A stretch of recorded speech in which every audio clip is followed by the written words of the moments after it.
देखो वह तारे भरा हुआ आकाश, वह हमारा घर गैलेक्सी है मिल्की वे। दोस्तों, तुम उसे पृथ्वी से देख सकते हो क्योंकि हम सीधे उसके बहुत दूर, उसके केंद्र में होने वाले सारे मजेदार चीजों से दूर रहते हैं। मिल्की वे बहुत बड़ा है, लगभग 1 लाख लाइट ईयर्स का। इसके केंद्र में 4 बड़े स्पाइरल आर्म्स हैं, इसलिए यह एक बार्ड स्पाइरल गैलेक्सी है, जैसे कि अधिकांश दृश्य यूनिवर्स के गैलेक्सी। अगर पृथ्वी अपने संपूर्ण स्वरूप के साथ मिल्की वे के दिल में चली जाती तो किसी भी प्रकार की जीवित जंतु की सुरक्षा के लिए स्थिति काफी खराब हो जाती। दोस्तों, लेकिन यह मिल्की वे के सुपरमैसिव ब्लैक होल की वजह से नहीं। पृथ्वी एक शांत मोहल्ले में स्थित है, मिल्की वे के एक छोटे स्पर में, ओरियन आर्म में। हमारे और गैलेक्टिक सेंटर के बीच लगभग 27,000 लाइट ईयर्स का अंतर है। यह एक संतुष्ट स्थान है रहने के लिए। यहाँ के तापमान जीवित रखने के लिए सही हैं। और दोस्तों, यहाँ पर हमारी उपस्थिति को मिटा देने वाले कोई भी अंतरिक्ष खतरे बहुत कम हैं। मैंने यह नहीं कहा कि यह पूरी तरह सुरक्षित है। क्या किसी भी तरह के गैलेक्टिक सेंटर के पास रहना अलग होगा? यह उस केंद्रीय हिस्से पर निर्भर करेगा जिसे पृथ्वी ने अपनी बदकिस्मती से कब्जा किया हो। जितना भी आप गैलेक्सी के दिल के निकट जाते हैं, उतनी ही तारें एक दूसरे के पास मजबूती से भर जाती हैं। इस हाई स्टार डेंसिटी की वजह से पृथ्वी को अब तक जो सूर्य की तरफ से रेडिएशन आती है वह कुछ ज्यादा होती। दोस्तों, इन परिस्थितियों में जीवित होने के चांसेस काफी कम होते हैं।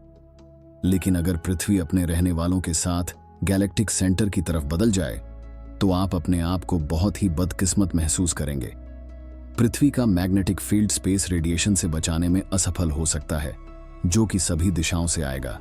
यह पृथ्वी के मौसम को बदल सकता है और इसके सरफेस पर सब कुछ या तो म्यूटेंट हो जाएगा या तो मर जाएगा।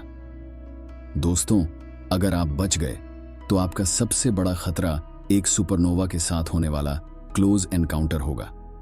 जब एक बड़ा तारा गिरकर एक सुपरनोवा में तब्दील होता है तो radio waves, X-ray, cosmic rays और गैमा रेस बाहर निकलते हैं। हमारे ज्ञान के अनुसार एक बड़ा तारा पृथ्वी को सूर्य के ऑर्बिट से बाहर फेंक सकता है। हमारी दुनिया विदेशी तारों से घिरी हुई होती जब तक कोई उनमें से एक सुपरनोवा में फटकर हमारे लिए अनंतकालिक नाश न हो जाए। लेकिन यह पृथ्वी के लिए पृथ्वी से अच्छी दिखेगी दोस्तों, कुछ ही पलों के लिए। एक और बड़ा खतरा है मिल्की वे के केंद्र में एक सुपरमैसिव ब्लैक होल, जिसे सैजिटेरियस ए कहते हैं। अगर एक काला छिद्र में गिरना आपके टू डू लिस्ट में नहीं है तो आप खुद को भाग्यशाली समझो।